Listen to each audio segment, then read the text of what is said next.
Peer সহ 5 দাবিতে জেলা উপজেলায় জামায়াতের বিক্ষোভ। পিয়ার ও শাপলার জটিলতা নির্বাচনে প্রভাব ফেলবে না ইসি আনোয়ারুল। ছুটির দিনে চড়া ইলিশের দর, ঊর্ধ্বমুখী সবজি ও মুরগির বাজারও। পূজার উপকরণের দাম দ্বিগুণ, বিপাকে ক্রেতারা। এবং দেশের পৃথক 3 স্থানে সড়ক দুর্ঘটনায় মা, মেয়ে, বাবা, ছেলে সহ অন্তত 9 জনের প্রাণহানি, আহত বেশ কয়েকজন।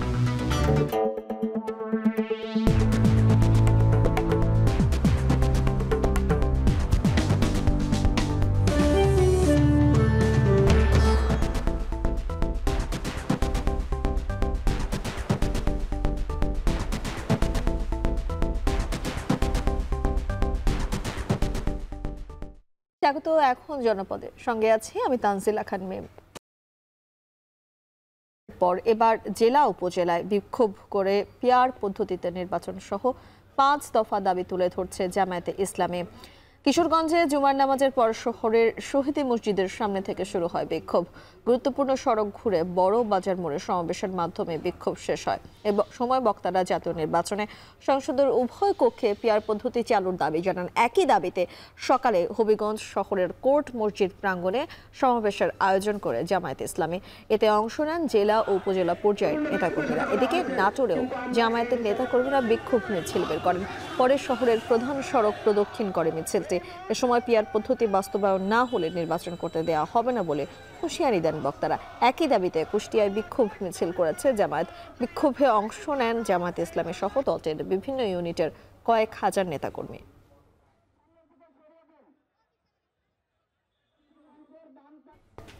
অতীতের নির্বাচনে যে কর্মকর্তারা অবৈধ কার্যক্রমে জড়িত ছিলেন, আগামী নির্বাচনে তাদের কোনো দায়িত্ব দেওয়া হবে না বলে জানিয়েছেন ইসি আনোয়ারুল ইসলাম সরকার। এছাড়া জামায়াতের পিয়ার ও এনসিপির প্রতীক জটিলতা নির্বাচনে প্রভাব ফেলবে না বলেও জানান তিনি। সকালে চাঁপাইনবাবগঞ্জের সাচু হলে নির্বাচন নিয়ে কর্মশালায় একথা বলেন তিনি। যারা অতীতের নির্বাচনের সাথে অবৈধ কাজের সাথে সংশ্লিষ্ট ছিলেন তাদেরকে আমরা নির্বাচনী দায়িত্ব থেকে দূরে রাখব, তাদেরকে নির্বাচনী দায়িত্ব পালন করতে দিব না। পিআর পদ্ধতি এবং একটি দলের প্রতীক বরাদ্দ বিষয়ক প্রশ্ন, এগুলো নির্বাচনের ক্ষেত্রে কোনো সমস্যার সৃষ্টি করবে না। সড়ক দুর্ঘটনায় দেশের 3 স্থানে একদিনে প্রাণ ঝরল 9 জনের। এর মধ্যে সুনামগঞ্জে মা, মেয়ে, রংপুরে মা, ছেলে ও বগুড়ায় বাবা, ছেলের মৃত্যু হয়েছে। এসব দুর্ঘটনায় আহত হয়েছেন অনেকে। বিস্তারিত প্রতিবেদনে। বগুড়ার সারিয়াকান্দিতে বালুবাহী ট্রাকের সঙ্গে সিএনজি চালিত অটোরিকশার সংঘর্ষে বাবা, ছেলে সহ 3 জন নিহত হয়েছেন। আহত হয়েছেন মা ও মেয়ে। সকাল 7টায় উপজেলার ফুলবাড়ি কাঁঠালতলা এলাকায় এই দুর্ঘটনা ঘটে।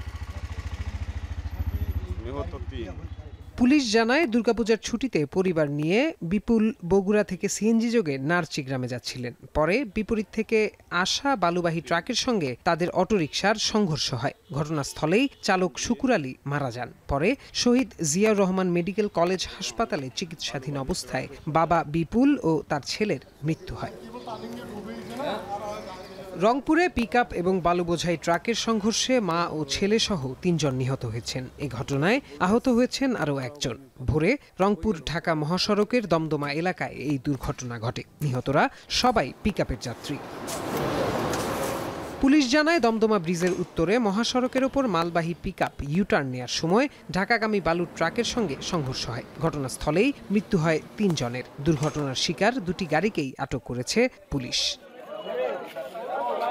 এদিকে সুনামগঞ্জে পিকআপ সিএনজি মুখোমুখি সংঘর্ষে মা, মেয়ে সহ 3 জনের মৃত্যু হয়েছে। সকালে শান্তিগঞ্জ উপজেলার সুনামগঞ্জ সিলেট মহাসড়কের পাগলা বাজার এলাকায় এই দুর্ঘটনা ঘটে।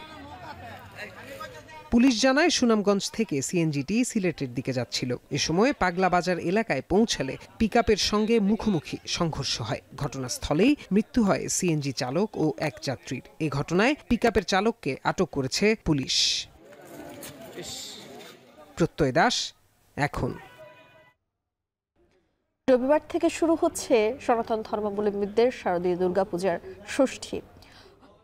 পূজাকে ঘিরে শহরের শপিং মল, বিপণী বিতান ও হাট বাজারে চলছে কেনাকাটার ব্যস্ততা। তবে পূজার সাজসজ্জা সহ প্রায় সব উপকরণের দাম বাড়ায় বিপাকের সাধারণ ক্রেতারা। ব্যবসায়ীরা বলছেন, ভারতীয় পণ্যের সংকট, বাজার মনিটরিং এর অভাব আর মূল্যস্ফীতির কারণে বেড়েছে উৎসবের খরচ। সন্দীপন শুভর প্রতিবেদন।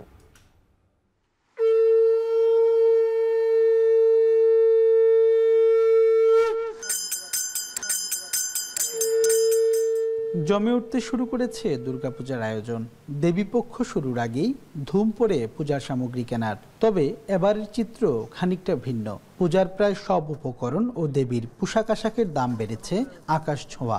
এতে বাড়তি ব্যয়ের চিন্তা ক্রেতাদের। বিক্রি কমে যাওয়ায় চিন্তিত ব্যবসায়ীরাও। পূজার বিভিন্ন উপকরণ, কাঁসার বাসন, বাদ্যযন্ত্র, প্রতিমার পোশাক সহ সব উপকরণের দাম প্রায় দ্বিগুণ হওয়ায় বিক্রি কমেছে আশঙ্কাজনক হারে। যে জিনিস মানে আগে কই 500-600 টাকা দিল, তো এই জিনিস 800-900 টাকা। শাখা তো বাড়ছেও, আর সবগুলা মানে ফলা দরিয়া বা ওই যে তামা কাঁসা পিতল আছে না, সবগুলো দামে বাড়ছে। শুধু প্রতিমার সাজসজ্জাই নয়, পূজাকে কেন্দ্র করে নারীদের প্রধান আকর্ষণ শাড়ি ও অলংকারের বাজারেও এখন বাড়তি দামের চাপ। ব্যবসায়ীরা বলছেন, ভারতীয় কালেকশন কম আসায় সরবরাহ ও চাহিদার ফারাক বেড়েছে। এতে দামও বেড়েছে 1.5 থেকে 2 গুণ পর্যন্ত। তাই বেশি লাগে, তারপরেও আমরা মনে করেন হরিয়া লইরাম আর কি। মাকে এবং বাবাকে নিয়ে আসছি পূজা শপিং করতে এবং তাদের জন্য ভরপুর কেনাকাটা করছি। এবার আসলে ভারতের যে কালেকশনগুলো খুবই কম, আমরা দেশি পণ্য সবচেয়ে বেশি বিক্রি হয়। এলসি মানে কম হতে মাল দাম বাড়ছে। কাস্টমাররা তো মানে লাস্টের দিকে সবাই আসে, এখনো বোঝা যাচ্ছে না, তো যতটুকু পাচ্ছি মানে মোটামুটি ভালোই। পূজা কমিটির নেতাদের অভিযোগ, প্রতিমা নির্মাণ থেকে আলোকসজ্জা প্রতিটি ক্ষেত্রেই ব্যয় বেড়েছে। বাজেট 50% বাড়িয়েও খরচ মেটাতে হিমশিম অবস্থা। গত বছরই আমাদের প্রায় 12 লাখ টাকার মতো আমাদের বাজেট ছিল বা ব্যয় হয়েছে।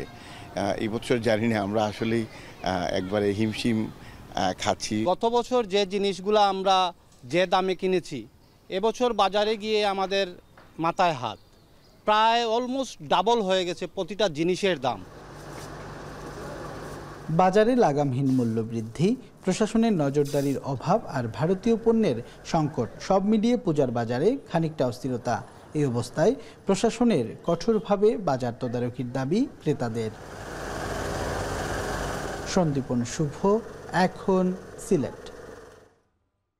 এদিকে পূজার আগে রাজধানীর বাইরে সারা দেশের বাজারে চড়া ইলিশের দর। এছাড়া সরবরাহ কমায় ও বৈরী আবহাওয়ায় বাড়তি সবজি, মুরগি ও ডিমের দামও। বিভিন্ন জেলার সহকর্মীদের পাঠানো তথ্য ছবিতে বিস্তারিত প্রতিবেদনে। সাপ্তাহিক ছুটির দিনে দেশের প্রায় সব জায়গায় সবজির দাম বেড়েছে। সরবরাহ কমায় ও বৈরী আবহাওয়ায় সবজির দাম বাড়তি। নেত্রকোনার বাজারে উঠতে শুরু করেছে শীতকালীন আগাম জাতের সবজি। তবে এখনও সরবরাহ না থাকায় বেশিরভাগ সবজি বিক্রি হচ্ছে 50 থেকে 60 টাকার মধ্যে। তবে গেল সপ্তাহের তুলনায় কেজিতে 5 টাকা কমেছে সবজির দাম। স্থানীয় সবজি না আসায় বাজার এখনও ঊর্ধ্বমুখী, জানান বিক্রেতারা। আমরা কিনে নিলে ওরা ব্যস্ত ওভারই না দামে লস মজদে বেতন লাগে, নষ্ট করে হালানি লাগে, অনেক দাম বেশি। এই দাম যে কবে কমবো এটা আমরা বুঝেই হয় না। তো বর্তমানে যে পরিস্থিতি, আমাদের লোকাল কোনো মাল এখনো আমদানি হয় নাই, যে কারণে বাহিরের যেগুলো আসতেছে এগুলো দিয়ে বাজার চলতেছে। এদিকে সরবরাহ কম থাকায় এবং বৈরী আবহাওয়ায় ময়মনসিংহের সব ধরনের সবজির বাজার চড়া। সপ্তাহের ব্যবধানে প্রকারভেদে দাম বেড়েছে 20 থেকে 25 টাকা। ফুটবডি 100 টাকা ব্যস্ত আছে, ঝিঙ্গা ব্যস্ত 60 টাকা কেজি, এটা ব্যস্ত 100 দাম ভাই, ফলন নাই। এদিকে চট্টগ্রামের বাজারে পূজার আগে চড়া ইলিশ সহ অন্যান্য মাছের দাম। নদীতে ইলিশের সরবরাহ কম এবং বড় আকারের ইলিশ প্রায় পাওয়াই যাচ্ছে না। সরবরাহের চেয়ে চাহিদা বাড়ায় দাম বাড়তি, বলছেন ব্যবসায়ীরা। 1 কেজি ওজনের ইলিশ বিক্রি হচ্ছে 2200 থেকে 2500 টাকায়। কাস্টমার বাড়লে চাহিদা বাড়বে, চাহিদা বাড়লে দাম বাড়বে। এখানে অন্যান্য বাজারের তুলনায় এখানে দামটা একটু বেশি প্রত্যেকটা আইটেমে। এদিকে বগুড়ায় বাড়তি মুরগি ও ডিমের দাম বাড়ায় অস্বস্তিতে ক্রেতারা। তবে দুর্গাপূজার কারণে খুলনায় বেড়েছে ফলের চাহিদা এবং সরবরাহ ভালো থাকায় কমেছে দাম। প্রায় সব ধরনের ফল কেজিতে কমেছে 50 থেকে 100 টাকা পর্যন্ত।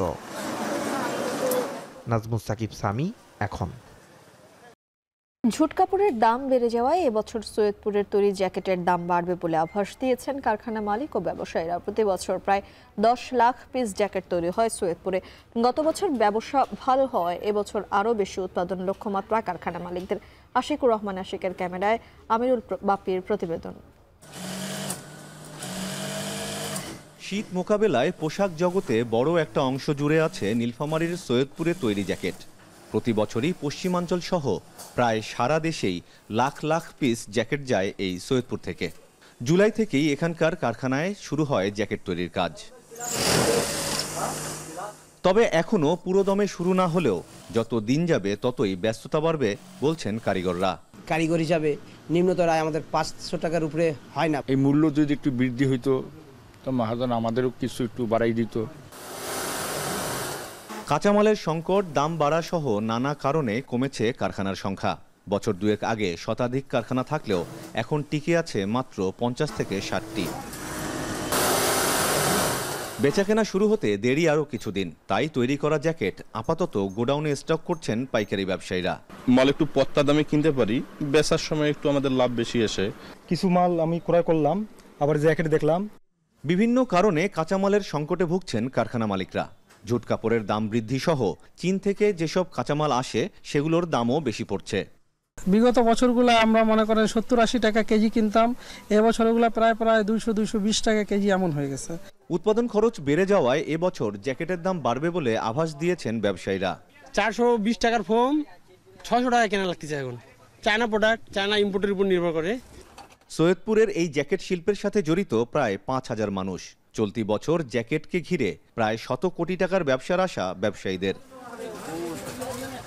আমিরুল বাপ্পি, এখন সৈয়দপুর।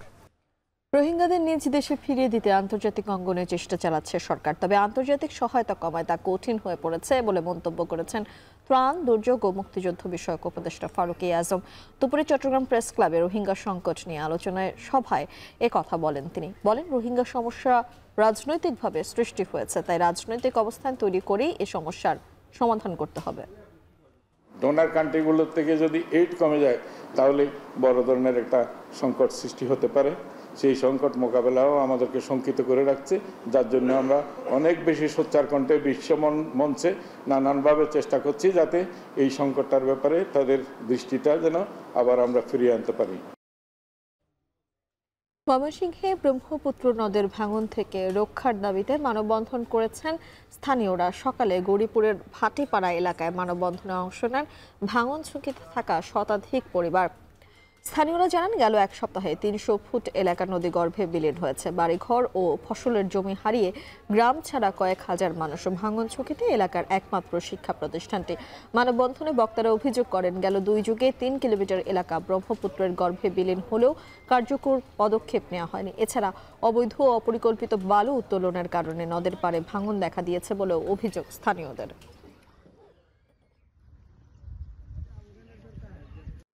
টোল আদায়ের নামে নোয়াখালী পৌর এলাকায় সড়কে চলছে প্রকাশ্যে চাঁদাবাজি। টাকা না দিলেই মারধর আর হেনস্থার শিকার হতে হচ্ছে যানবাহন চালকদের। টার্মিনাল ইজারার নিয়ম নীতির তোয়াক্কা না করে ইজারাদের লোকজনের প্রকাশ্যে চাঁদাবাজির দৃশ্য দেখেও নীরব প্রশাসন। ইজারার সবগুলো শর্ত ভঙ্গ হলেও অদৃশ্য কারণে নেওয়া হচ্ছে না কোনো ব্যবস্থা। নোয়াখালী থেকে নাসিম শুভর প্রতিবেদন। নোয়াখালী পৌর এলাকায় দিনদুপুরে সড়কে যানবাহন থামিয়ে টোল আদায়ের নামে চলছে চাঁদাবাজি, যেখানে সড়কের প্রায় 13টি স্থান থেকে হাতিয়ে নেওয়া হচ্ছে কয়েক লাখ টাকা। প্রশাসনের নাকের ডগায় টোলের নামে এমন চাঁদাবাজিতে অতিষ্ঠ যানবাহন চালকরা। তাদের অভিযোগ, টাকা দিতে না চাইলে গাড়ি আটকে রাখা ও মারধরের শিকার হতে হয় তাদের। পৌরসভার নাম করে নেয় আর কি, কিসের জন্য নেয় সেটা জানি না। তার জন্য খুব জোরাজোরি করে, আরো দাবর টাকা না দিলে মারবো, মারধর করবো। আমরা প্রতি জায়গা মাছ দিই, সোনাপুর রাস্তা প্রতি জায়গায় আমরা চাঁদা দিত। আমাদের গাড়ি একটা বার করলে 900 টাকা খরচ। বিভিন্ন রকম হেরানি করা হয়, আমাদের গাড়ি আটকায়, আবার বিভিন্ন রকম করে মারধর করে। আমরা কি করবো, না দিলে তো আমাদের লোক বাড়াবাড়ি করতেছে, কথা বুঝুন না, জামাদারি টানদারি। পৌরসভার টোল আদায়ের নামে এসব টাকা তোলা হলেও মানা হচ্ছে না কোনো নিয়ম। শর্ত অনুযায়ী নির্দিষ্ট স্থান ব্যতীত রাস্তায় চলমান যানবাহন থামিয়ে যত্রতত্র টোল আদায় করা যাবে না। কিন্তু ইজারাদারের লোকজন সেটিকে বৃদ্ধাঙ্গুলি দেখিয়ে নিজেদের খেয়াল খুশি মতো আদায় করছেন টাকা। নোয়াখালী পৌরসভার তথ্য মতে সিএনজি থেকে আদায়কৃত টোলহার 10 টাকা হলেও নেওয়া হচ্ছে 15 টাকা। অন্যান্য যানবাহনের ক্ষেত্রেও মানা হচ্ছে না কোনো নিয়ম। পৌরসভার টোল আদায়কারী পরিচয়ে যে পোশাক পরে সড়কে চাঁদাবাজি করা হচ্ছে সেটিরও নেই কোনো অনুমতি। এছাড়া মহাসড়কে গাড়ি থামিয়ে অর্থ আদায় না করার বিষয়ে হাইকোর্টের নির্দেশনা থাকলেও মানা হচ্ছে না তাও। 15 টাকা পৌরসভার আদায় টোল। নোয়াখালী পৌরসভা থেকে ডাক হয়েছে জরুরি ইসলাম নীতি, এটা তো স্ট্যান্ড থেকে নেওয়ার জন্য বলছি, আর এখন এটা রাস্তা থেকে আমরা নেই। নোয়াখালী কোনো সিএনজি স্ট্যান্ড নেই, আছে শুধু এই প্রতিটা মোড়ে মোড়ে মোড়ে, যেমন সোনাপুরটা আছে, এখানে মাইজিটা আছে, মাইজি কবিরাটটা আছে, কবিরাটে প্রত্যেকটা মোড়ে মোড়ে স্ট্যান্ড আছে। নোয়াখালী পৌরসভার মালিকানাধীন সোনাপুর আধুনিক বাস টার্মিনালটি 2025-26 অর্থ বছরে ইজারা নেন জেলা স্বেচ্ছাসেবক দলের সিনিয়র যুগ্ম সাধারণ সম্পাদক জহিরুল ইসলাম। সড়কে চাঁদাবাজি ও ইজারার শর্ত লঙ্ঘনের বিষয়ে তার সঙ্গে যোগাযোগ করা হলে কথা বলতে রাজি হননি তিনি। এদিকে সুনির্দিষ্ট প্রমাণ পাওয়া গেলে প্রয়োজনীয় ব্যবস্থা নেওয়ার আশ্বাস পৌর কর্তৃপক্ষের। নির্দেশনা দিয়েছি যে নির্ধারিত স্থান ব্যতীত অন্য কোথাও স্থান থেকে রানিং এর উপরে মহাসড়কে যানজট সৃষ্টিতে কোনো টোল আদায় করতে পারবে না। আর নির্ধারিত স্থানের বাইরে যদি টোল আদায় করা হয় সেখানে আমরা প্রয়োজনীয় পদক্ষেপ নেব। সোনাপুর আধুনিক বাস টার্মিনালটি চলতি বছরের জন্য 23 লাখ টাকায় ইজারা দেয়া হয়। নাসিম শুভ, এখন নোয়াখালী। শেষ করছি এখন জনপদে। এখন টেলিভিশন ওয়েবসাইট দেখতে ভিজিট করুন এখন.tv, ফেসবুকে দেখুন facebook.com/tv.এখন, এছাড়া ইউটিউবে দেখুন youtube.com/c/echontv।